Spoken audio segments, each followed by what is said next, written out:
반짝반짝 빛나는 책모님 1848일차를 시작하겠습니다. 네, 오늘 1848일차고요. 오늘 어, 돈을 포기했더니 돈이 내게로 왔다. 참 이치가 안 맞는 것 같잖아요. 근데 놓아야 온다라는 거를 참 그게 보이지 않아서 놓는 게 쉬운데 안 하는 것 같아요. 어떻게 하는지 몰라서이기도 하고 안 보이니까. 네, 그래서 또 한번 볼게요. 여기서도 이 내용이 나온 거예요. 네. 몇 년 전 네덜란드 심리학자들이 의료 전문가 수백 명을 대상으로 연구를 진행했다. 그들은 의료 전문가들이 환자에게 쏟는 시간과 에너지의 총량을 계산해보고 그것을 얼마나 소진했다고 느끼는지 물었다. 그로부터 1년 후 심리학자들은 베푸는 정도와 에너지 소진 정도를 다시 측정했다. 그 결과 더 많이 베풀수록 에너지의 소진 정도가 확실히 더 심했다. 그 중에서도 이기심 없이 베푸는 사람들, 즉, 실패한 기버가 가장 심하게 에너지를 소진했다. 맞나요? 이 페이지. 맞죠? 그 다음 장 넘긴 건데. 맞죠, 이거? 그 다음에 그 뒷장 실패한 기버가. 그래서 심하게 에너지를 소진했고 받는 것보다 훨씬 더 많이 주는 바람에 지쳐버린 것이다라는 거야. 실패한 기보 같은 경우에는. 그래서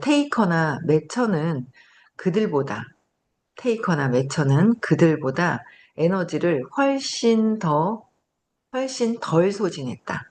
그러니까 실패한 기보가 있고 성공한 기보가 있는데 실패한 기보는 너무 지나치게 에너지를 소진했는데 테이커나 매처 같은 경우에는 이 실패한 기보보다는 덜 소진을 했다. 묘하게도 이 네덜란드 심리학자들이 진행한 또 다른 연구에서는 에너지 소진에 면역이 된 의사 전문가도 있음이 드러났다. 그들은 엄청난 시간과 에너지를 환자에게 쏟아도 지치지 않았다. 회복력이 매우 뛰어난 이 의료 전문가들은 성공한 기버였다. 그들은 남을 돕는 걸 즐기고, 남을 돕는 걸 즐겨야 되는 거예요. 그래서 남을 돕는 걸 즐기고, 때론 스스로를 희생하지만 필요할 때는 꺼리낌 없이 도움도 요청한다고 대답했다. 성공한 기버는 계속해서 기여할 에너지를 유지하지 못한 매처와 테이커보다 훨씬 더 낮은 에너지 소진율을 보였다. 이 연구는 누구도 예상치 못했던 한 가지 가능성을 시사한다. 매처와 테이커가 실패한 기버보다 에너지를 덜 소진할 수 있지만 회복력이 가장 뛰어난 사람은 성공한 기버라는 점이다. 노스웨스턴 대학의 엘리자베드 실리와 웬디 가이너가 그 이유를 어느 정도 밝혀냈다. 그들은 먼저 실험 참가자들에게 의지력을 떨어뜨리는 어려운 임무를 수행하게 했다. 예를 들어 몹시 배가 고픈데 맛있는 초콜릿 칩 쿠키가 담긴 접시를 앞에 두고 먹고 싶은 유혹과 싸워야 한다고 상상해보라. 실험 참가자들은 이런 일을 견디며 의지력을 다 써버린 다음 악력기를 가급적 오랫동안 세게 움켜쥐고 있어야 했다. 사람들은 평균 약 25초 동안 악력기를 놓지 않았다. 그런데 그들보다 40%더 긴 약 35초 동안 악력기를 쥐고 있던 그룹이 있었다. 평균보다 더 높은 체력 점수를 기록한 참가자들은 질문지 작성에서 타인을 배려하는 성향을 보여 기버로 분류된 사람이었다. 그들은 언제나 남을 돕고자 자신의 이기적인 충동을 억눌러온 까닭에 정신적 근육이 단련돼 의지력을 떨어뜨리는 고통스러운 임무를 수행하고도 완전히 지치지 않았던 것이다. 기본은 자신의 생각과 감정과 행동을 통제함으로써 생기는 장점을 축적한다는 사실을 입증하는 여러 연구도 같은 결론을 지지한다. 그 기본은 뭐예요? 자신의 생각, 나의 생각과 감정과 행동을 통제할 수 있다라는 거죠. 통제한다. 통제할 수 있다라는 거야. 성공한 기본은 그 성공한 기본은 나의 생각을 음, 내 생각을 통제할 수 있다. 그러니까 통제한다는 거는 내 생각을 통제해서는 사실은 여기 이 책에서는 그 영적인 어떤 그 의식이 완전히 이렇게 된 게 아니라서 통제한다는, 그러니까 통제할 수 있는 거. 그럼 내가 관찰자 입장에서 내 감정과 내 생각을 통제할 수 있어야 돼요. 그게 내 신념을 계속 찾아서 그냥, 요거는 이해한다. 이해하는 거는 머리로 한 거예요. 이해하는 거는 머리로 한 거기 때문에 머리로 한 거는 에너지가 빠지지가 않았기 때문에 에너지가 반드시 튀어나와요. 반드시 튀어나와요. 오래된 것들도 반드시 튀어나오는 거예요. 튀어나와서 그게 작용을 해요. 작용을 해서 한참 전에 우리 뭐 어릴 때 3살 이전에 이랬어요. 뭐 초등학교 때 이랬어요. 얘기하면서 울먹울먹하는 그런 부분들 있잖아요. 그때 감정에 맺혀져 있던 것들이 뭐 내가 성장해서 컸으니까 뭐 그때는 뭐 그랬겠지 어렸으니까 뭐 이렇게 대충 이해하고 뭐 아유 그래 엄마가 힘들었으니까 그랬겠지 아니라는 거죠. 아니라는 거예요. 아이 입장에서의 감정이 이 에너지 장에 응집되어 있어요. 해결되지 않은 것들이 이 에너지 장에 보이지 않지만 수없이 그게 쌓여 있다라는 거예요.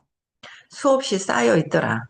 그래서 그 수없이 쌓여 있는 것들을 느끼기를 하면 감정이 올라올 때는 호흡을 하고 느끼기 할 때는 느껴서 빼주지만 근원적으로 신념이 해결되지 않아서 또 느낌이 올라와요. 지금은 빠질 수 있지만 또 올라오고 또 올라오고 또 올라온다. 어제도 시크릿 이제 꿈을 꿔서 상상을 하라고 좋은 느낌을 집어넣으라고. 그쵸? 좋은 느낌을 집어넣어야 되는데 우리는 뭐예요? 좋은 느낌보다 나쁜 느낌을 이만큼 집어넣고 막 군데군데군데 막 퍼져 있는 거예요. 안 보이니까 없는 줄 아는 거예요. 근데 그 느낌이 언젠가는 발표를 함으로 해서 해소가 되는 거예요. 기준점을, 저기로 보면 될 것 같아요. 목포에 계신 은혜선님을 기준점으로 내가 저 사람, 저분만큼 했나? 발표를? 기준점이 돼버렸어요. 제일 많이 한 것 같아요. 제가 여태까지 15년 동안 지켜보면서. 근데 저 은혜선 사장님 같이 발표 안 했는데 더 해야 돼요. 몇 번 했을까? 나는 한 번 해놓고 이만큼 한 것 같아. 거꾸로 본다니까는요. 많이 부정적으로 많이 생각하는 거는 쬐끔하는 것 같고, 안 하는 것 같고. 쬐끔한 거는 많이 한 것 같고 우리가 역으로 살고 있거든요. 반대로 살고 있어요. 그게 발표를 함으로써 장이 이 에너지가 이 응집된 게 풀어진다라는 거예요. 신기하죠? 그게 남아있던 것들이 남아있어요. 완전히 끝까지 하고 그냥 뒤에 완전히 그냥 기진맥진해서 빠지지 않은 다음에는 빠져도 신념이 해결되지 않았기 때문에 또 비슷한 어떤 것들로 인해서 또 나오게 돼 있어요. 그래서 근원적인 거는 신념을 찾아서 재맥락이 돼서 완전히 한 번 찾아서 얘기했어. 아니요, 재맥락 다 안 됐어요. 또 올라와. 또 올라온다는 거야. 그게 완전히 돼야지 참고 참아서는 그게 안 된다. 폭발을 한다. 남아있다가. 그 가스가 착착 남아있다가 이제 나는 없는 것 같아. 언젠간 터진다는 거야. 그래서 선생님한테 질문하고 발표함으로 해서 그 장이 없어지는 거. 완전히 그냥 자연스럽게 끝까지 사라진 게 아니라 뭔가 있잖아. 딱 걸렸는데 넘기고 걸렸는데 넘겨버리면 그건 언젠가 터져 나오고요. 내가 탁 뭔가 어떤 문제가 있는데 내가 괜찮아. 관찰자 입장으로 봤을 때, 그게 회피하는 게 아니라 패스하는 게 아니라 내가 딱 봤을 때 진짜 아무런 반응이 없는 거예요. 그랬을 때는 그게 좀 어느 정도 해결이 된 거예요. 그렇기 때문에 이 성공한 기버들은 내 생각과 내 생각은 감정이 있는 거죠. 감정이 올라오는 거예요. 감정은 느낌이 있고요. 느낌 밑에는 신념이 있다라는 거예요. 신념. 자부심에 돈이 205예요. 긍정적으로 200이 넘어야 돼요. 근데 그 이하 자부심에 걸려 있고 저도 그런 생각 참 많이 했었거든요. 감히 뭐 어쩌고 저쩌고 감히 있잖아요. 감히 저게 말이야 하면서 이런 속으로 막 그렇게 생각하는 게 참 많았었거든요. 근데 그런 것들이 굉장히 감이라고 말을 쓴다라는 거 있잖아요. 그게 자부심이 에고의 자부심이에요. 에고의 자부심. 어떤 감정과 느낌이나 생각이 모든 게 올라왔다. 내 마음에서 신념에 의해서 올라온 것이다. 그게 사라져야지만 내가 진짜 걸리지 않고 편안하게 뭔가 할 수 있다라는 거죠. 그래서 어, 통제한다는 거. 그래서 결론은 그 지지한다는 거, 축적하고 사실을 입증하려는 여러 연구도 같은 결론을 지지하는데 시간이 흐를수록 베품은 그냥 저 사람한테 잘 보이려고 베풀고 잘 보이려고 베풀고 잘 보이려고 했다가 에너지가 좋아져요. 그러니까 그런 경우가 두려워서 말을 못하다가 에너지가 좋아지니까 힘이 생겨서 막 분노로 얘기하는 거예요. 분노로 얘기하면 또 업을 짓는 거고 너무 에너지가 응집이 돼 있어서 무기력하게 돼 있을 때는 화도 좀 내봐라. 유튜브에 슬픈 음악도 좀 들어봐라. 감정을 살리기 위해서. 감정이 없는 것이 아니라 감정을 너무 억압을 시켜놔가지고 감정이 삐져나오지를 못하는 거예요. 그럴 때는 감정을 살릴 좀 필요가 있지만 그 감정도 계속 화내라고 그랬다고 성질 부리면은 그거는 또 업이 되더라라는 거예요. 그렇죠? 그래서 내 거를 제대로 해결을 하는 게 엄청 중요하다. 그래서 시간이 흐를수록 베품은 마치 웨이트 트레이닝이 근육을 단련하는 것처럼 근육을 단련시키는 게 한 번만에 되는 것이 아니잖아요. 의지력을 강화시킨다. 나의 의지력을 강화시킨다. 물론, 그러니까 신념을 찾아서 재맥락하는 것도 의지력을 강화시키는 거예요. 신념을 찾아서 재맥락하는 것도 내가 끈기가 있게 하는 것도 내가 신념을 재맥락해서 사라졌을 때 끈기가 생겨요. 어떤 일을 꾸준하게 할 수 있는 것도 의식과 관련이 있다. 추진력도 의식과 관련이 있다. 그런 얘기들을 하셨단 말이에요. 모든 추진력, 끈기, 뭐 통찰력 이런 것들이 다 의식 에너지와 관련이 있더라라는 거죠. 근데 그게 의식이 높아지고 좋아지는 거는 내 신념을 찾아서 재맥락이 되었을 때 그렇다는 거예요. 겉에서는 괜찮은데 속에서는 두려움에 내가 뭔가 있다라는 거. 뭐 지금도 저도 100% 마음에서 벗어난 게 아니라 어떨 때 특 보면 갑자기 막 이죠 불안한 느낌이 싹 들 때가 있어요. 왜 이러지? 뭐 때문에 그러지? 아, 내가 또 뭐 안 될까 봐 조급한 마음을 갖고 있네. 아, 어디다 내가 주의를 줘야 되지? 잘 되는 거, 확장되는 거, 여기에 집중이 돼야 되는데, 안 되는 거에 집중이 되어 있구나. 잘못될까봐, 안 될까봐에 집중이 되어 있더라. 그죠? 과거를 보고 집중되어 있더라. 라는 거예요. 그런 거를 좀 알아차리고 또 내려놓고 해야 되는 거예요. 그랬을 때 이제 더 의지력이 강화가 된다라는 거예요. 그래서 물론 근육도 지나치게 혹사하면 피로가 쌓이고 때로는 찢어진다. 그것이 바로 이기심이 전혀 없는 실패한 기보에게 일어나는 일이다. 너무 근육이 찢어져 버리면 아파서 상처가 생기면 안 되잖아요. 조금씩 조금씩 늘어날 때 그 근육이 찢어짐을 즐겨요. 근육을 만드시는 분들은. 근데 그게 너무 과하게 찢어지면 그럼 파열이 돼버리잖아요. 조금씩 늘려날 수 있도록 해야 된다는 거예요. 여기 민지님 누구예요? 부천의 민지님인가? 오래간만에 리안이 엄청 컸던데. 네, 민지님이 들어와 계셔. 우리 효연님도 들어와 있네. 조금씩 괜찮아지나요? 아유, 참. 여자들만이, 엄마만이 느낄 수 있는 그런 고통을, 그쵸? 대단한 것 같아요. 네. 네, 그래서, 내면이 강해요. 우리 심연 사장님도, 그쵸? 또 볼게요. 갑자기 이름이 보여가지고, 어, 유타주에 살고 있어요. 유타주에 사는 75살의 한 노인은 성공한 기버의 회복력을 잘 알고 있다. 그는 존 헌츠먼 시니어로 회사의 연례 보고서에 실린 자그마한 사진이 이 책 두 장에 나오는 케네스 브레이의 큼지막한 사진 옆에 나란히 실려 있다. 그는 전 유타주의 주지사이자 2012년 공화당 대통령 후보이던 존 헌츠먼 주니어의 아버지이기도 하다. 대통령, 공화당 대통령 후보의 아버지가 유타에 살고 계셨었네요. 유타 우리 코로나 때문에 4년을 못 갔었고, 그쵸? 네, 중간에 또 이제 작년에는 한국에서는 했어도 유타 갔다 왔고, 이제 내년에는 유타를 못 가요. 한 번씩 유타 가면 고향에 친정이 오는 것 같은 느낌이 드는데, 그래서 유타에 이런 또 훌륭한 분이 또 계셨어요. 그러면, 1990년의 상황으로 돌아가 보자. 한 36년 전이에요, 지금부터.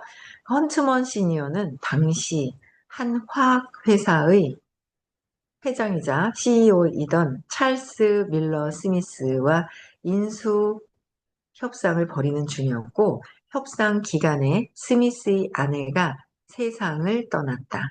스미스의 아픔을 함께 느낀 헌츠먼은 더는 그를 강하게 몰아붙이지 않기로 했다. 협상이 막바지에 들어섰을 무렵 나는 그들이 제안한 선을 적정 수준으로 삼기로 했습니다. 좀 더 버티면 그 거래에서 2억 달러 정도를 더 얻어낼 수 있었겠지만 그렇게 했다면 찰스의 마음에 상처가 남았을 겁니다. 당시에 도달한 합의점 정도로서 충분했습니다. 헌츠먼에게는 CEO 한 명의 마음을 보듬는 것이 2억 달러의 가치가 있었던 걸까? 믿거나 말거나 하는 헌츠먼이 협상 중에 기회를 걷어찬 첫 번째 사례도 아니다. 그로부터 4년 전인 1986년 헌츠먼은 에머슨 캠펜이라는 CEO와 구두로 어떤 합의를 보았다. 그때 헌츠먼은 자기 회사 지분의 40%를 캠펜에게 5,400만 달러에 매각하기로 했다. 법정 유예 기간 때문에 그 합의는 6개월 동안 서로 6개월 동안 문서로 기록되지 않았고 그동안 헌츠먼 회사의 수익이 급증했다. 회사 지분 40%의 가치는 이제 2억 5천만 달러에 달했다. 캄페는 매처답게 5,400만 달러 대신 1억 5,200만 달러의 지분을 인수하겠다는 절충안을 제시했다. 헌츠먼의 입장에서는 처음의 합의점보다 거의 3배에 가까운 액수였다. 그러나 헌츠먼은 그 제안을 거절했다. 5,400만 달러로 충분하다는 것이었다. 캄페는 그건 너무 불공평합니다. 라며 어리둥절했다. 헌츠먼은 약속을 지키는 것을 명예로운 행동이라고 믿었다. 변호사가 최초 매각 합의를 문서로 기록하지는 않았지만 이미 6개월 전에 구두로 합의하고 악수를 나누지 않았던가. 그는 5,400만 달러에 사인하고 9,800만 달러를 포기했다. 도대체 어떤 사업가가 이처럼 비이성적인 결정을 내리겠는가? 엄청난 돈을 포기한 거예요. 헌츠먼은 1970년 화학회사를 설립해 현재 세계 최대 규모를 자랑하는 회사로 키웠다. 그는 올해의 경영인의 이름을 올리고 전 세계 여러 대학에서 명예 박사 학위를 12개나 받았다. 또 그는 억만장자로 포브스가 집계한 세계 1000대 부자 중 한 명이다. 협상 과정에서 그가 내린 선택에서 볼 수 있듯 헌츠먼은 기버로 사업에서만 그런 것도 아니다. 1985년 이후 박애주의에 몰두한 그는 전 세계에서 10억 달러 이상을 기부한 19명 중 넘어가 버렸어요. 영원 19명 중 하나다. 헌츠머는 3억 5천만 달러를 투자해 세계적으로 유명한 헌츠먼 암 연구센터를 설립하고 미국의 지진 피해자들에게 엄청난 금액을 기부했다. 또한 교육을 지원하는 것은 물론 가정 폭력을 근절하고 노숙자에게 집을 제공하려 애쓴 공로로 주요 인도주의상을 여러 개 받았다. 물론 세상에는 상당한 금액을 기부하는 부자들이 꽤 많다. 그러나 헌츠머는 남과 구별될 정도로 흔치 않은 강렬함을 보여주었다. 산업이 불공평하게 이용당하던 2001년 그는 상당 규모의 자신을 잃었다. 다른 사람들은 자산을 회복할 때까지 기부를 중단했지만 헌츠머는 파격적인 결정을 내렸다. 그는 개인적으로 수백만 달러를 대출받아 이후 3년 동안 자신의 박애주의를 실천하는 데 전념했다. 헌츠머는 막대한 부를 쌓은 다음 사회에 환원하는 사람들의 전형적인 예로 보인다. 그러나 그의 성공은 또 다른 방식으로 바라볼 필요가 있다. 그것은 헌츠먼이 실제로 보여준 삶과 과학적인 증거가 없다면 믿기 어려운 이야기다. 원인과 결과가 뒤바뀐 그 이야기를 보면 막대한 부가 그를 기버로 바꿔놓은 것이 아님을 알 수 있다. 헌츠먼은 자신이 기버가 됨으로써 부자가 될 수 있었다고 믿었다. 기부가 돼서 부자가 되었다는 거예요. 그는 자신의 기부 서약에 다음과 같이 기록했다. 기억할 수 있는 가장 어린 시절부터 남을 돕는 것이 내 존재 이유라고 생각했다. 사회에 환원하고자 하는 내 열망은 경영학을 공부하고 그 지식을 토대로 컨테이너 회사를 설립해 성공으로 이끌게 했다. 나는 그 경험 덕분에 차별적인 우리의 화학회사를 지금까지 성장시켜 왔다. 헌츠먼은 1962년에 이미 아내에게 개인 사업을 시작해 암 환자들의 삶을 변화시키고 싶다고 말했다. 어쩌면 헌츠먼의 양친이 암으로 세상을 떠났고 그 자신도 세 차례나 암에 걸린 경험이 있기 때문인지도 모른다. 암을 정복하려는 열망은 헌츠먼의 세포 속에 깊이 각인되었다. 그는 정치적 이데올로기보다 그 꿈을 우선시했다. 오랫동안 공화당을 지지했고 닉슨 대통령 시절에는 백악관에서 일한 적도 있지만 헌츠먼은 민주당 후보가 암 치료에 더 열정적으로 헌신하면 그쪽을 지지하는 것으로 유명하다. 그의 이타적인 성향 때문에 헌츠먼을 뛰어난 사업가로 여기지 않은 사람들도 덜어 있지만 이기적으로 뭔가를 막 하는 사람들이 사업가라고 생각을 하는 거예요. 근데 진짜 큰 성공의 사업가들은 이타심이 있다라는 거예요. 이타심이 더 크다라는 거예요. 덜어 있지만 그는 돈을 포기하는 행동 덕분에 부자가 될 수 있었다고 했다. 헌츠먼은 자신의 저서 정직한 리더의 성공 철학에서 이렇게 말했다. 내 인생에서 금전적으로 가장 만족스럽던 순간은 큰 거래를 성사시키고 흥분했을 때나 거기서 큰 수익을 올렸을 때가 아니다. 정직한 리더의 성공 철학. 이것도 읽어야 되겠어요. 그렇죠? 뭔가 수익을 올렸을 때보다 그런 순간은 도움을 필요로 하는 사람들을 도와줄 수 있을 때 찾아왔다. 내가 거리에 형편없는 사람이라는 사실에 반박하고 싶지는 않다. 나는 또 주는데 중독된 사람이기도 하다. 하나를 더 주면 그만큼 행복해진다. 그리고 행복해질수록 베풀기는 더 쉬워진다. 베풀기가 더 쉬워진다는 것은 성공한 기보가 의지라는 근육을 단련한다는 생각의 또 다른 확장이다. 성공한 기보가 뭐예요? 의지라는 근육을 단련한다는 생각의 또 다른 확장이다. 그래서 헌츠원이 돈을 포기함으로써 돈을 벌었다는 것이 정말로 가능한 일일까? 이 주장을 입증하는 주목할 만한 증거가 있다. 여기까지 하고요. 입증할 만한 또, 그러니까 계속 물고 물고 그걸 또 증명하고 연구해가지고 또 나온 결과들이기 때문에 또 증명을 하겠다라는 거예요. 그래서 돈을 포기했더니 돈이 들어오더라. 그쵸? 더 포기해야 돼요.